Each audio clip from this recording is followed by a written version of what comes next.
was in Vietnam. Had a mate, he's an airframe fitter, and he had a mate he went to school with. He was in 9 RAAF, and he was a pogo, a pen pusher. But pen pushers in the army aren't just pen pushers, they get to do everything. Anyway, we flew up to Nui that one Sunday to have a barbecue with his mob. And while we were there was an incident on the minefield, because this is in November '69 when they were delousing the minefield. And there was a tank crew out along the minefield, and unfortunately they'd set off a booby trap, and the 4 blokes were severely injured. Peter and myself, being in the wrong place at the right time, were grabbed as, to ride shotgun for this crew to go out to the minefield with this Derek Smith was his mate, and there was the boss, the officer, and there was an interpreter and a driver. There was 2, 4, 6, I think, 2, 4, 6 of us all together, and Peter and myself sitting in the back of this Land Rover with an arm of light each and covering each other's back and watching out. So away we went out through Berea and out along the minefield, pulled up, and they were having a bit of a parley, and they said the men are over there. They had them laying down under a tree. No one was near them, so Peter and myself went over near these poor buggers had been injured by this mine. And we got talking to them, and one of them couldn't talk, but the others were, they were all in shock. Anyway, 2 dust-off aircraft came, 2 Iroquois came, probably within about half an hour of us getting there, and we helped load them on board, the American dust-off aircraft, and they took them back to Vung Tau. And one of them actually died the next day. It's very sad.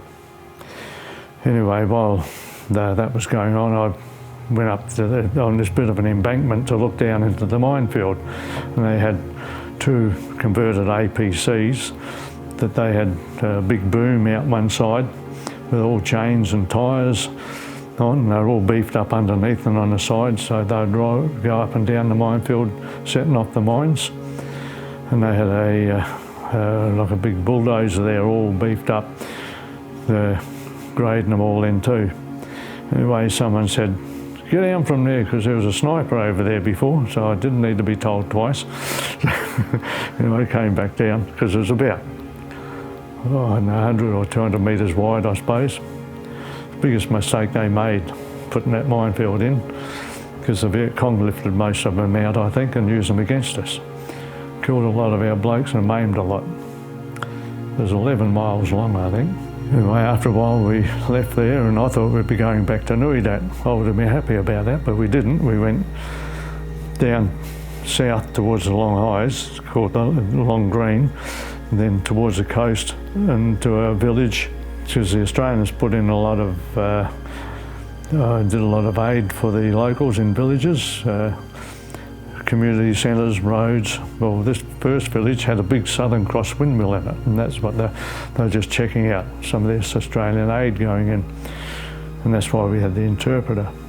So that's what we did for most of the rest of the day, going around these villages, and eventually came back along the minefield and back to the horseshoe. The horseshoe was a top of a hill, shaped like a horseshoe, and there's a fire support base there. Well, we had a brew there. Well, time's getting on, and Peter and myself looking at our watches thinking we've got to get back, otherwise we'll miss the last flight home. Anyway, after that we got back through Berea and back to Nui Dat, and took our gear off and gave them their arm lights back, and thanked them for the day. They thanked us, and we got down to Kangaroo Pad and got on the last flight, and got back to Vung Tau, Vung Tau. And thought, we can't tell anyone about this because we were out of our area a bit. Anyway, the next day in the hangar, the engineering officer comes up and says, "What did you do yesterday, Strawb?" "Oh, nothing, so just the usual thing on the booze, in the boozy." "You didn't, did you?" "You got a call from 9RA thanking us for our service." He said, "Don't get yourself into that again. You can't do that. You're an engineer. You can't do that sort of thing." But having thought about that, we should have been trained for that a lot better too, because that's part of our job, I thought, and I still think that. And I would have done it again if I'd been asked to, because you don't have an opportunity to say yes and no when you're in the services like that. Brilliant. Yeah, but Derek has written a book since then too, called A Twist in the Pogo's Tale, and he does mention that little incident there, but he had an interesting life too. The first few trips he did there was on the small landing craft that the Army had. He was on them, and he goes through his life story about all that, yeah.